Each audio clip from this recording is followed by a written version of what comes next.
Alrighty. I'll let you tell me when to start.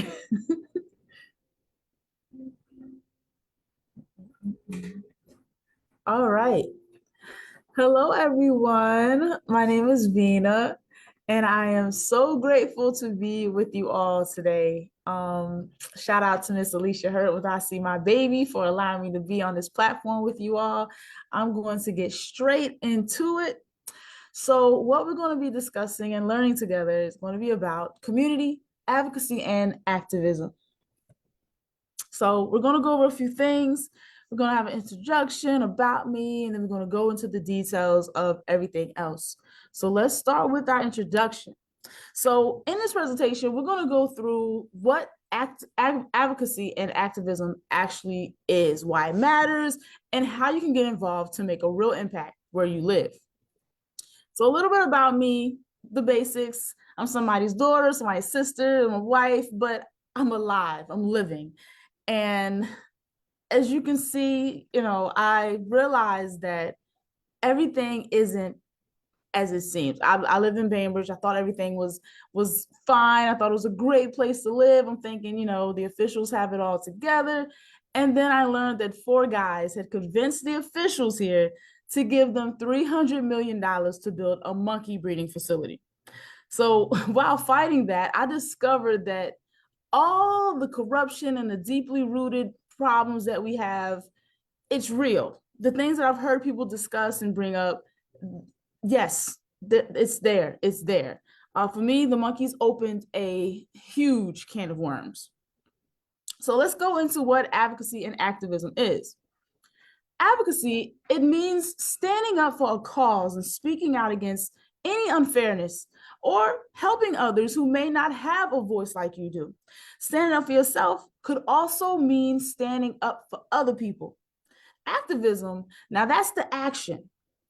That's when you actually bring about that change in your community or the whole world, because you don't know what impact you really have, what you could really do.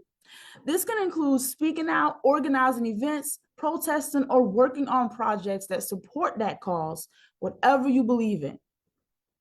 Your power. This is deep. This is something that if you don't know that you have power, you don't know that there's something you actually can do about fixing things, changing things for the better. Your power consists of your voice, your actions, your influence, and voting. So your voice. One thing you can do is contact your officials. Their contact information, it could be found on websites. There's the city sites, there's a county site. You emailing is best because then you have a paper trail. You have proof that you have sent that email out and that you actually reached out to them. Create a relationship. Start going to these local meetings and meet these people. Do you know who your district leader is? Do you even know what district you live in?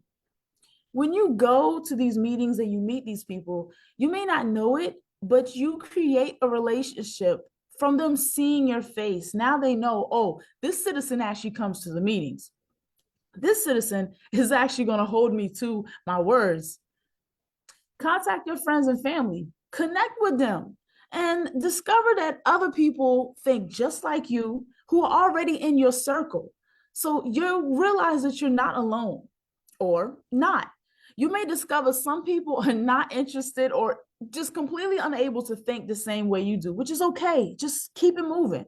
We're only going forward. Connections. Let me get this out the way. Connections.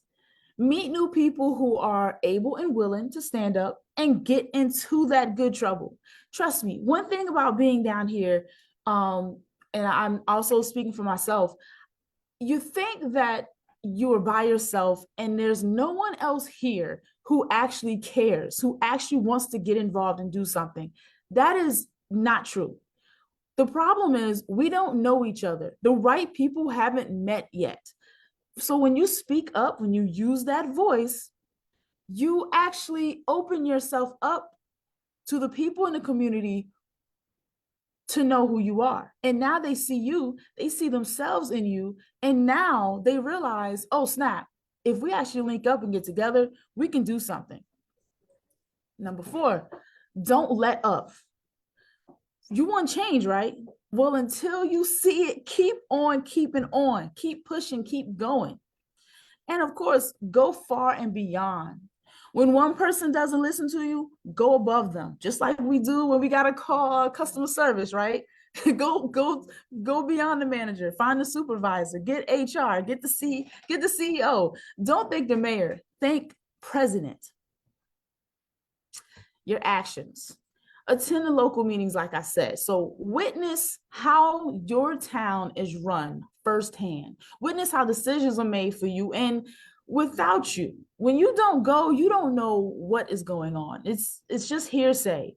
But when you see it firsthand, you realize, oh my goodness, this is how easily laws are passed, policies are created, and you're not even there to witness how simple it is, really.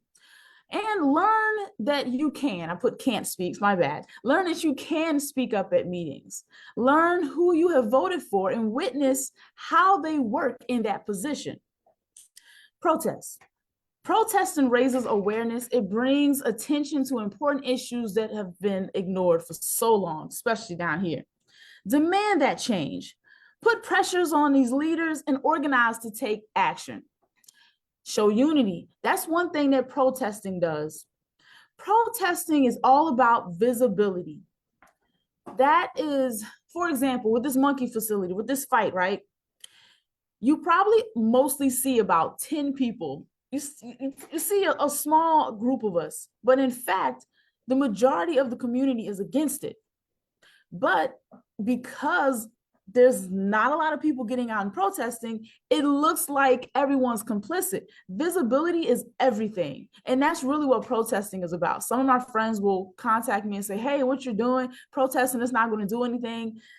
That's not the point of protesting. Protesting isn't just about making change. It's about showing people that we're out here and we want something done. Social media. This is what I mostly do. Share facts, post information. When I research things and I find out what's been going on in the community, any updates on a monkey breeding facility, I post it. Because if other people don't know, they don't know what's going on. They don't know there's even something to fight about. They don't know. Use hashtags. This is something I don't do and I need to do more of. This spreads the word by using trending tags and visuals.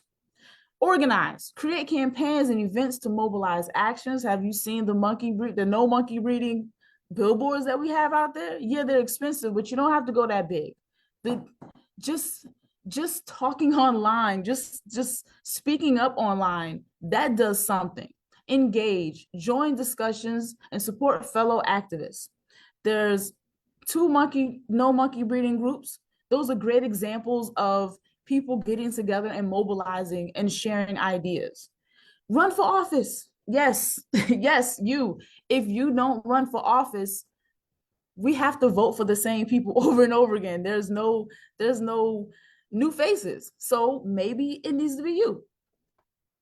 Influence. Yo, remember the power of your tongue. Our mothers and grandmothers always talk about this. We hear about this in church. It's a really, really powerful thing. We know this. You may be tired, but the community needs to know those who are not. So let those people stand up. Don't hold them down because you feel like the fight isn't worth it. You may not feel like fighting, but someone else might. So motivate and support those people. More than likely, their fight is for you too. Vote. Now, this one I'm going to try not to dwell on too long, but there's some points I gotta make.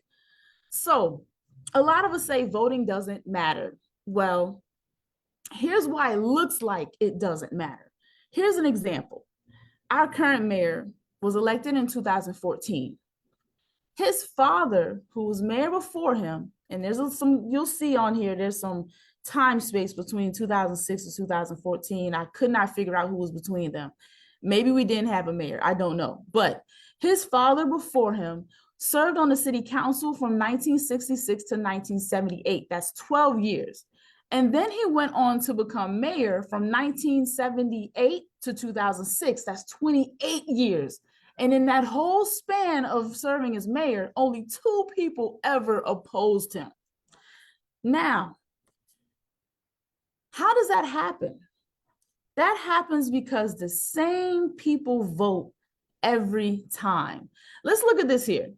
No matter if it's the blue people or the purple people, these are the usual voters. Every time it's election time, they get out there.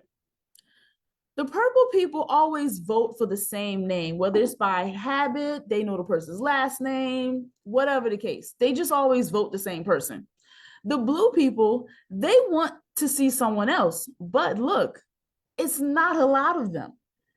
So let's try to understand the demographics of Bainbridge. Let's just focus on the right side, which is the population within the city limits. It's 14,468 people as of 2020, 35% white and 56% Black. That's a lot of Black people here. And we all know, to put it frankly, typically we don't, as Black people, don't get out to vote. Now, what happens if that 56% gets involved? Now, there's more likely chance that we could get a new candidate in. It's hard to get people to get out and vote. We have this here. This is my way to try to prove that voting matters. Because if we go back a little bit, these same people, especially the purple people, not saying that these mayors are bad, but these same people are the reason why someone could remain mayor for 28 years. He probably was a great mayor. That's not my point. It's just saying that if new people don't vote, we don't get new people serving. So why vote? It's going to be the same old stuff, right? Yeah, it's going to be the same old stuff if the same personalities and the same views vote.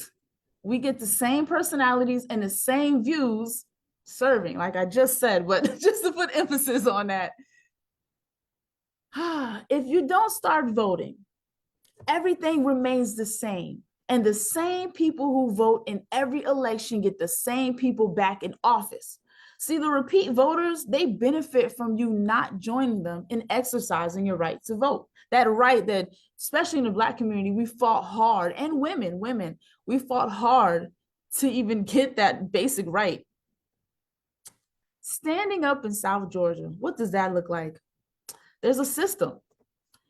We've heard this term good old boys and good old boy system in so many like historical movies, and we didn't really know if it was a thing or not. But during this monkey fight, I have heard this term used by multiple people of multiple ethnicities.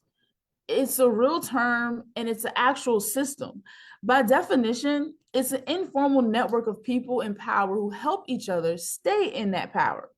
Is based on favoritism and connections rather than fairness or qualifications. It works by decisions being made that benefit a small group, but not the whole community. It promotes, this word is so hard for me, nepotism, nepotism, corruption, and resistance to change. It makes it hard for outsiders or new ideas to break through. And we have seen this. So this isn't just some term to label people with. We've actually seen this. Typically, this system is held together by a very specific and small demographic that does not represent even a fraction of the community. And I will be upfront. Typically, that look is older white males. But with that said, that still does not represent the entire white community, because there are both white and Black people in the community who acknowledge that there is an unfortunate system called the good old boy system. So it is not something that just reflects on white people. Everybody, no one likes this. How to navigate it? Well, become a part of it and change it. Run for office. If you don't, who's gonna run? Who are people gonna vote for? You gotta have some variety here. So you can literally stop by the local elections office here in Bainbridge. It's right next to the courthouse. It's the little brick building on the corner, and you can get information. You can ask them, hey, what does it take to run for mayor? What does it take to run for city council? How much does it cost? Whose term is up this year? You've got to get involved where you live. Is it hard? Yes. Yes. But at the same time, we are not where we were X amount of years ago. It's bad, but it's you can navigate it now. Here's why. Well, why now, shall I say? Everyone's cool with where they're at. Generations of the same old, same old. Not only are you complacent with the way things are, but guess what? Those decision makers in power, they also are used to you not doing anything. So now more than ever, now you could do something and shock the world. They're not prepared for you to stand up. They're not prepared for you to actually attend meetings and speak out. They are just as complicit as you are. So the question is, who's going to make a move? Which citizen is going to say, you know what? I am going to run. I am going to send those emails. Sometimes what you need is you. When everyone else is tired and uninspired, stand up. You might realize you are the one for the job, so don't wait. And that's all I have for you all right now. I don't know if anybody is, do we have comments that we can see? I don't know. Okay, okay. We do have some viewers, so Okay, hi y'all. if they have questions, now's the time. Yes, yes. I have one. Okay. For the person that feels overwhelmed by all of what they heard, but they feel compelled to do something, what should be their first step? First step is to breathe, because it's a lot to breathe and find a focus point. One thing I discovered, I hope I don't go off into a tangent, but one thing I find is that there's so many things that need to be focused on and worked on. I get overwhelmed. Find a focus. The one thing that bothers you, upsets you, focus only on that. Definitely. And people underestimate this. Start going to the meetings. Like, go to at least 3 meetings in a row and get a feel of, for me, what it did for me was it made me realize what I was missing and what I was letting happen just from not witnessing it. I may not say anything, I may not object to anything that they do, but witnessing how easy they make this like harsh decisions right in front of your face. Imagine what's behind closed doors. So first off, go to the meeting so you can get a ground, like I guess like a ground level experience. And from there, really from there, it'll all come to you. Because you're either going to be that upset or that motivated or that excited, whatever the case, the meetings are going to do it for you. And how would they find out or stay in the loop about the meetings? Okay, so the city site, oh my goodness, I can't quote the city site right now, but I think it's Bainbridge City. Okay, the city has a site, and there's a calendar that has their meetings on it. If I'm not mistaken, because there was one last night, they have their meetings on the third Tuesday of each month at 6:30 at the city hall. The county commissioners have 2 meetings a month. Their meetings are on the second Tuesday at 9 a.m. and the fourth Tuesday at 7 p.m. They have their meetings. It's a building that is sort of next to Regions, across from Susie and Sam's restaurant. It's that little yellow building. I want to say that's Broughton Street, but it's if you get to Regions, you can see it. It's behind Regions. Or if you turn off Shotwell from what's that place? Uncle Bill's Pizza. If you turn right there, that building is going to be on the left at the like the second block. But that's the county commissioners, and the city. And then of course there's the board of education meetings, which I can't recall right now. There's the tax assessors meetings, and hold on, there's somebody else. There's an election board meeting. It's a lot of things people can be involved in, but the city and the county are those are the ones for me. And how can one educate themselves on being an effective advocate? How to educate themselves on it. Look at our ancestors. Look at these people who have been out there. No matter what your ethnicity is, look at the people who got out there. Because there's activists from the past, from all over the world. Look at what they've done already, and realize that their work isn't done. Unfortunately, it's still more to do. But that's what I do. I look at the people who had it worse than me. Martin Luther King, Hosea Williams, John Lewis, all them people. Oh Lord, Harriet Tubman, the people who really, really did some serious work. Look at the ancestors and take what they did and do it even better, if possible.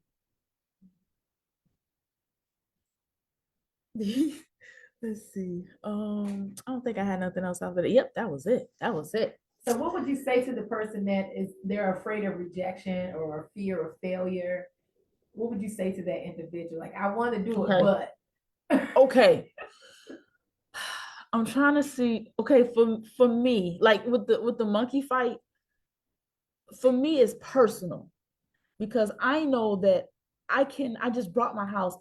I cannot live here knowing that is happening a couple miles from me. I would have never moved here if I knew that. So for me, it's a lot on the line. It's my house, it's my property. It's some people with a real nice house nicer than mine.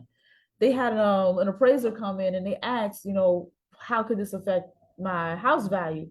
And this appraiser told them it'll be an easy 100,000 off if this monkey facility comes.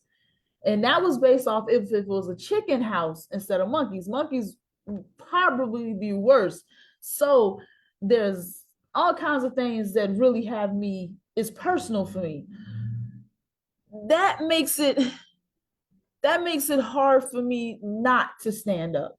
But for a person who is they don't like it, but it's not that personal, sit back and really dig and find out what's wrong with something, what's right with something, and realize how bad excuse me, it affects you.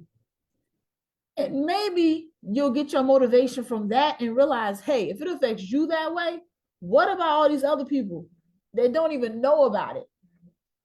So another thing, we live in Southwest Georgia. Excuse me. I'm from New Jersey. I'm from a place where it's so many people you don't even know who's who. And we have a grip on our local officials. This town being so small, we should be able to tackle any challenge as people here. We know each other by name. We actually know our neighbors. We actually could unite much easier than anybody in New York and New Jersey. So what's the problem? We need to think about that.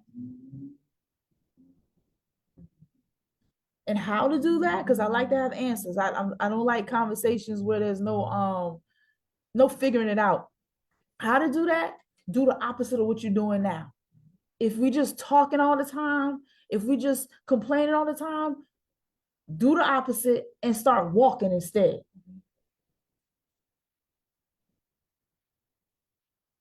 And that walk starts with going with the meetings and witnessing first, because you can't fight and you don't know to fight if you don't witness, if you don't see it. Because that, I'm telling y'all, that's really gonna get y'all going when you actually go to these meetings and see what's been going on.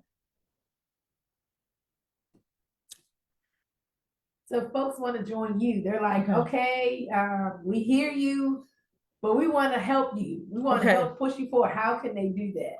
Okay. Oh man. So I really want to get, to put it the easy, simple answer. I really want to get back protesting. So against the monkey breeding facility, we were protesting every Saturday. And it was like a small group of us because everyone's working and or they got kids. But honestly, I've been here long enough to know a lot of people ain't working. That's one of the reasons why this facility thinks they could come here because there's no jobs. We got cousins, we got relatives who are just sitting at home. If you can't come, you come out. I mean, send them out. I really want to get protesting back up because that's visibility. Like I said in this presentation, if people see other people, that makes other people come out. So it's all about seeing that you exist. These officials, I thought about something.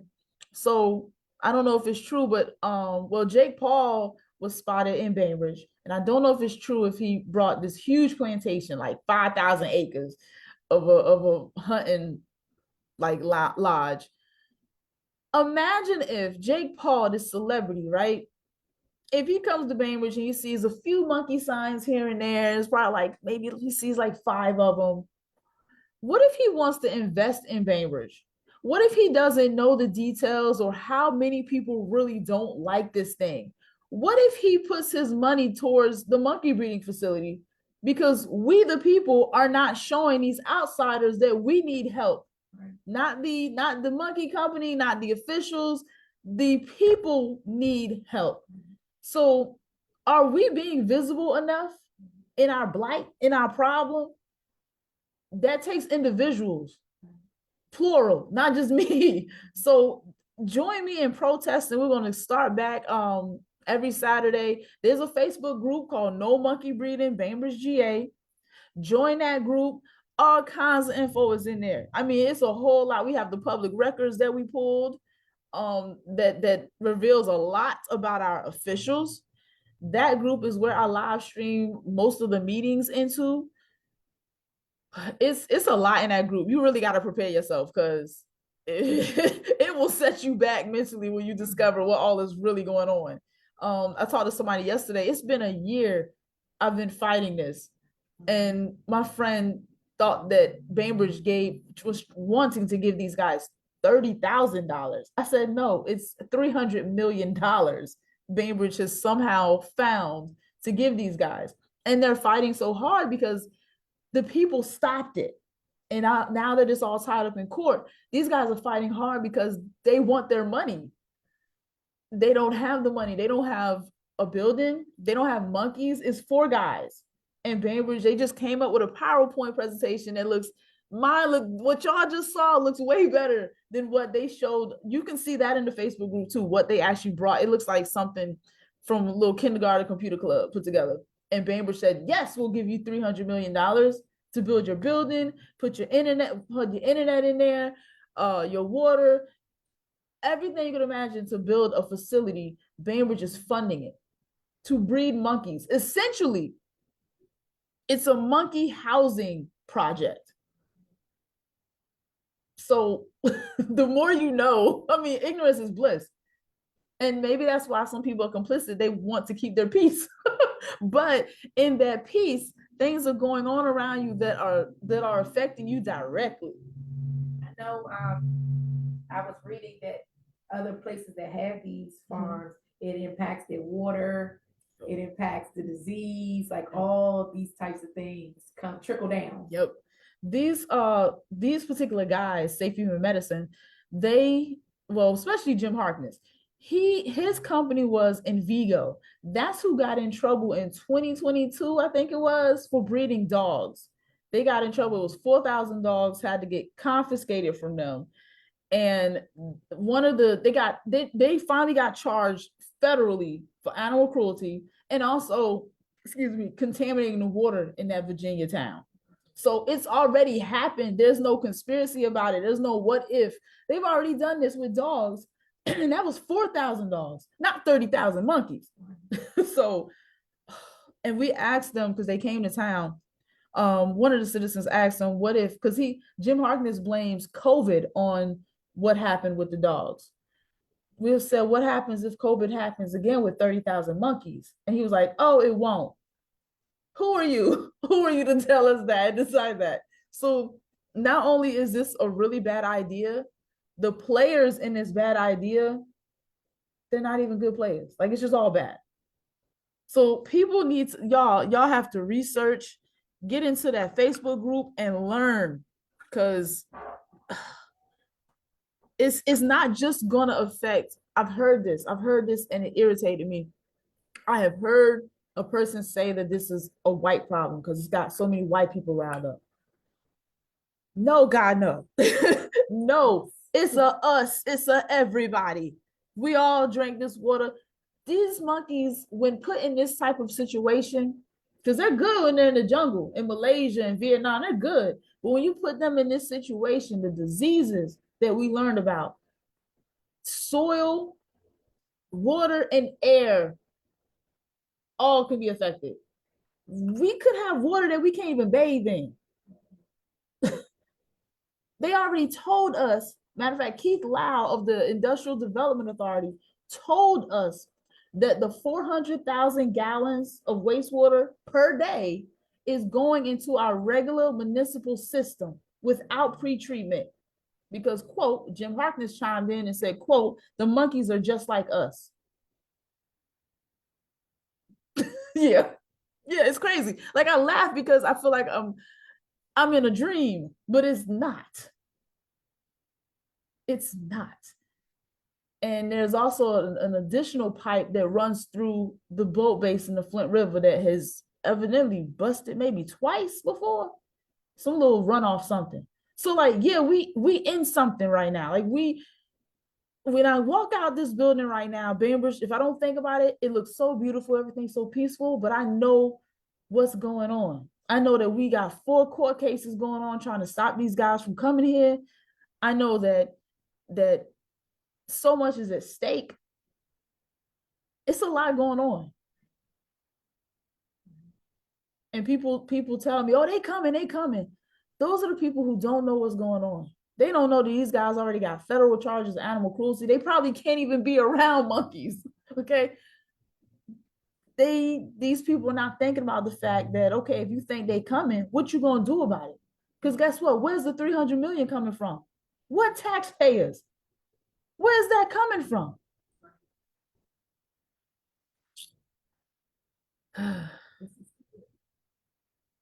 Thank you. You welcome. Thank you. Thank you. Thank you. Thank y'all. Thank y'all for watching. I hope you learned something. I hope you motivated and inspired, because not me, the town needs you. Like, you need you. We need each other.